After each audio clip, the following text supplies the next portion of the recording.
November 21 దేవుని వాక్య ధ్యానం. కీడు చేయటమాని మేలు చేయము, అప్పుడు నీవు నిత్యము నిలుచుతువు. కీర్తనలు 37:27. మన ప్రభువైన యేసు క్రీస్తు నామంలో మీ అందరికీ ఈ ఉదయము శుభములు తెలియచేస్తూ ఉన్నాను. ప్రియులారా, దేవుని మహాకృపలో మరొక నూతన దినమును చూచే ధన్యత ప్రభు మనకు అనుగ్రహించి ఉన్నారు. అందుని బట్టి దేవునికి నేను కృతజ్ఞతాస్తుతులు చెల్లిస్తూ ఉన్నాను.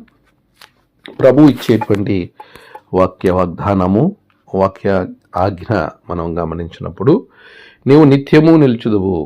ఎలా అంటే కీడు చేయడం అని మేలు చేస్తాం నేర్చుకోవడం ద్వారా జరుగుతుంది. చాలాసార్లు మనిషి మరొక మనిషికి కీడు చేయటానికి తలంచేవానిగా కనబడతాడు. ప్రారంభం నుండి కూడా మానవుడు తోటి మానవుని ఎడల కీడు తలపెట్టే స్వభావముతో తన యొక్క మనసును నిలబెట్టుకోవడం ద్వారా తన జీవితంలో ఎన్నో రకాలైనటువంటి ఆపదలు కొని తెచ్చుకుంటూ ఉన్నాడు. కీడు చేయడం ద్వారా ఇతనేదో లాభం పొందుకుంటాను అని అనుకుంటున్నాడు, కానీ చివరకు తన జీవితంలో మేలు కాకుండా ఆ కీడును తనే పొందుకునేవానిగా కనబడుతున్నాడు. ఎవరు తీసుకున్న గొత్తులో వాళ్ళే పడతారు అన్నట్లుగా ఈ కీడు స్వభావం కలిగిన వారి జీవితాలు ఎప్పుడూ దీవెనకరంగా ఉండడం అనేది జరగం. మేలు చేయటం అనేది క్రైస్తవుని యొక్క గొప్ప లక్షణం.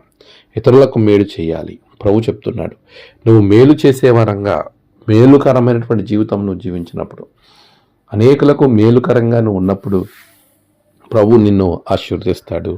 అట్టి దీవెన ఆశీర్వాదము నీకు కలగడానికి ప్రభువులో నీవు స్థిరపరచుకో. కీడు చేయడం మానే.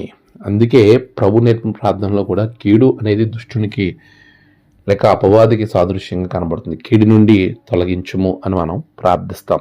కీడు నుండి మనం ఎప్పుడైతే బయటపడతామో ఎదుటివాని ఎడల మేలు చేసేవాని అటువంటి ఆలోచన మనకు ఉంటుందో అప్పుడు మన జీవితాలు ఎంతో ధన్యకరంగా ఉంటాయి. నిత్యము నిలిచే వారంగా మనం ఉంటాం. అంటే మన జీవితం చంచలమైనటువంటిదిగా కాకుండా నిత్యము నిలిచేదిగా, అనేక దీవెనలు ప్రభు యొద్ద నుండి పొందుకునేదిగా ప్రభు మనలను ఆశీర్వదిస్తాడు. అట్టి కృపాభాగ్యములు దేవుడు మీకు అందరికీ అనుగ్రహించునుగాక. ఆమేన్. ప్రార్థన. సర్వోన్నతుడా, గొప్ప దేవ, ఆశ్చర్యకరుడా, నీకు వందనాలు. ఇదిగో ప్రభువా, ఈ ప్రత్యేకమైనటువంటి సమయంలో మేము నీలో ఉండడానికి, నీతో ఉండడానికి మీ సహాయం మాకు ఇచ్చి మమ్మల్ని బలపరుస్తున్న విధానాన్ని బట్టి నీకు వందనాలు నాయనా, స్తోత్రాలు. విశేషంగా నీ బిడ్డల ఎడల గొప్ప కార్యాలను మీరు జరిగించండి. నేడు వారు తలపెడుతున్న ప్రతి కార్యములో గొప్ప జయము బిడ్డలకు దయచేయండి. నేడు ప్రభా, కీడు మాని మేలుకరమైన జీవితం జీవించినట్లుగా దీవించండి. నేడు జన్మదినము, వాహదినము, ఆయా విశేష దినములు జరుపుకుంటున్న బిడ్డలను బహుగా దీవించండి. తమ ప్రియులకు కోల్పోయి ఆదరణ కొరకు ఎదురు చూస్తున్న బిడ్డలకు ఆదరణ, నెమ్మది అనుగ్రహించండి. ఈ దినము నీ దీవెనతో వారిని నింపి మీరే మహిమ పొందమని క్రీస్తు పేరట అడిగి వేడుకొంచున్నాము తండ్రి. ఆమేన్.